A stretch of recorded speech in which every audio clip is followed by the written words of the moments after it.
All right, Mr. TALIAFERRO'S TV, how's everybody doing out there? Carmelo Anthony's about to blow up the spot for D-Wade, bro. I'm gonna tell y'all the truth, man. Yo, do y'all remember back in? Let's go back to when you're a kid, right? When you're playing hide and go seek. I'm gonna take you back real quick. Trust me, there's a motive to this. Remember when you were playing hide and go seek and you got a fire hide spot for like the third straight game? Nobody has found where you hiding at. You good? And you got a straight shot to get to the base, right? Remember when that one friend found out about your hide spot and blew your spot up? It's hot now. Like I can't be here anymore. I went and got caught. You coming and trying to invade in my space. I got this fire hide spot. Now you done came in and now we getting caught. Now we getting caught, bro. Remember in high school when you had the blueprint, right? You had the person who test scores were amazing. You could cheat off of them. You start bragging to your homies. You all of a sudden making A's in pre-algebra. You making A's, right? Then one of you told the wrong homie. You told the wrong homie, and now that homie looking on your paper. He looking on your paper, and now you like y'all both get caught cheating off this one intelligent chick's paper. So now y'all both get F's. Your homie blew your spot up. I believe Carmelo Anthony trying to blow D-Wade's spot up, bruh. Carmelo Anthony, for some odd reason, has interest in playing in Miami. Now, I don't know this for a fact. I have no connection to Carmelo Anthony. But just being a guy who's smart, and I do have NBA sources, and I do have NBA friends, here's my theory behind why Carmelo Anthony wants to be in Miami. Well, he probably don't want to go. I heard what he said about the Oklahoma City Thunder. He thought he was doing the Thunder a favor by playing in Oklahoma City for a year. He was trash last year, by the way. And he looks at Oklahoma City as a market that should be happy to have Carmelo Anthony in his 15-16 season. Melo, my brother, trust me, the Thunder were doing you a favor, not the other way around. Have you seen yourself play lately? You can't play with a hoodie, my brother. You had the hoodie, I bet on you. No hoodie, no chance.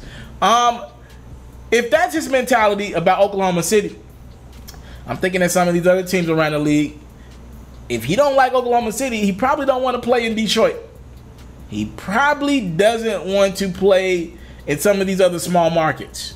So I'm guessing, I've seen the teams that he's interested in playing in: Miami, LA, and Houston. I'm guessing Houston is because of Chris Paul. It's Texas.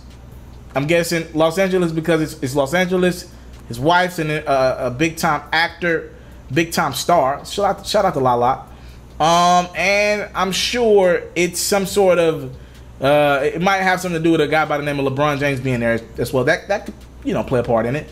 And then I'm sure Miami is because it's Miami. It's a great lifestyle. It's Dwayne Wade. He's there. He can get a condo or whatever. I'm sure Melo might spend some significant time in the offseason in Miami. And I'm thinking he's going to blow D-Wade's spot up. What I mean by that is D-Wade and Melo probably both likely have no business being in the NBA right now. I'm just being honest with you. And D-Wade has spots where he still does good things on the court. And we seen him show out against Philadelphia one game in the first round of the playoffs last year. But night to night, D-Wade ain't ready to play no damn basketball. Carmelo is, I'd say he has maybe 4 good nights a year. And he had maybe 4 good nights last year where I was like, yo, Melo is on. D-Wade might have had like 12 to 18 good nights, 12 to 15 good nights last year. Yeah, neither one of these guys probably need to be in the league. But if you go bring Melo to Miami, and now you're looking at 2 aging veterans on the same team, you're blowing D-Wade's spot up. You're drawing more attention to the fact that he probably has no business being in the league his damn self. I don't understand from a basketball standpoint where Carmelo Anthony would fit in. They don't need him. You got guys like Johnson and both the Johnsons, and you got Josh Richardson, and you got Hassan Whiteside, Goran Dragic, Dion Waiters is going to be coming back from injury at some point next year. Yeah, I don't understand where Melo fits in. Like, what would he do for this team? He wouldn't start. He thinks he's still a starter. He wouldn't start on that Miami team unless they're trying to sell tickets. I don't think they would start him. They've got their kid that they want. They got D-Wade back. He's enough of a draw. They're going to keep D-Wade on that team. He's a free agent, I know, but he's going to re-sign with Miami. I'm just trying to figure out if it's about winning with Melo, which he has shown us it's not about winning his whole career. Why would you sign in Miami. You're not winning a ring there. Is it a, you know, the thing that's guiding to Melo his entire career, you can quote me on this. I don't know if you guys remember this. When Melo was in Denver, LeBron was in Cleveland first time around, and D-Wade was in Miami first time around. And Chris Bosh was in Toronto first time around. LeBron James and his homeboys, you know, Rich Paul and company, they were starting to figure things out. This is maybe 10 years ago. They were starting to figure things out financially, right? Trying to figure out how to work the league and how to squeeze the lemon out of the NBA before the NBA squeezes the lemon out of these guys, right? And LeBron made a call to D-Wade. LeBron made a call to Melo initially. He called him and he said, yo, and this story is real.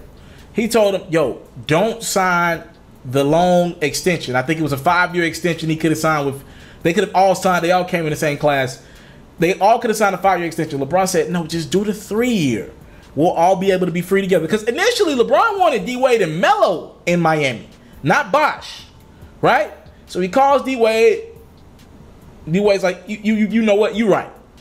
Calls Melo. He sees that Melo's like, yeah, I get what you're saying, but I might go ahead and sign this 5-year extension. I'm going to do what's best for me and my family. I want the money.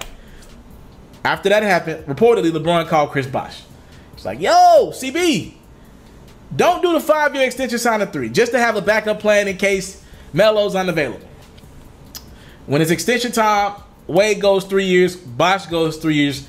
Guess who goes 5 years because they want that money at that time? Melo. So now LeBron, Melo, now LeBron, D-Wade, and Bosh are all free agents. They all get together. They joined the big 3 in Miami, right? We remember this. This is 2010. Melo wasn't a free agent then. He has to stay in Denver. Well, right after that, he ended up getting traded to New York. Didn't work out in New York. He was a free agent to be the summer. He ended up getting paid by New York when he re-signed, but he had missed the window. And even then, that summer, he had an opportunity to go sign with Chicago. He chose New York again because they could offer him the most money. He got a no-trade clause out of it, but he ain't won anything in New York. That team was abysmal. Terrible. And honest to God, truth, that team looked way more competitive last year with Melo not even available. Even when Porzingis went down with the injury, that team looked more competitive than when they had Carmelo Anthony. Point I'm trying to make with Melo is it's always been about the money, and that's hindered success. He's won at every other level but the league that he plays in for a living, right? You know, college was cool, but you played that for free. You won Olympic championships. That's cool and all, but your legacy lives in the NBA. And he's going to end his career likely with no rings. And if this dude really considers playing with Miami, to me, it's another decision of him picking lifestyle. Right? This might not be a money thing because we understand that if he gets waived and stretched by the Oklahoma City Thunder, he's going to sign for the veterans minimum anywhere. We think that's what it's going to be. He doesn't need more money. He's getting his contract just stretched out over 5 years, right? And the Thunder can do that at any time. So this won't be the money decision. This will be a lifestyle decision, which still, lifestyle is not always conducive to winning. And this would be a wanting to live in Miami, wanting to play with your homeboy. This is not a decision based on winning. LeBron went to Cleveland to win. Y'all can say he was trying to bring a ring to the land, come home. No, it was more beneficial to play with Kyrie Irving. They knew they had the Kevin Love trade in their back pocket than to play with a aging D-Wade and Chris Bosh. Hell, he ain't played a game since LeBron left, it feels like. So I'm just saying, Melo's decisions have been about money and lifestyle, not winning, and that has made all the difference. His friends are champions. His friends are for sure first ballot Hall of Famers. And, you know, he's going to make the Hall of Fame. He'll probably be first ballot, but he's not going to have any rings to accompany because of some selfish Melo decisions. And if he's thinking about Miami, this is another selfish decision. I'm out. I want to salute you, homie, you know, for building your own thing and doing your own thing, creating your own platform, your own website. I got one life to live out my dreams, and I'm giving this thing all I got. I interview celebrities. I talk sports. I represent the culture. Right now you're turning up on MrTaliaferro.com, shawty.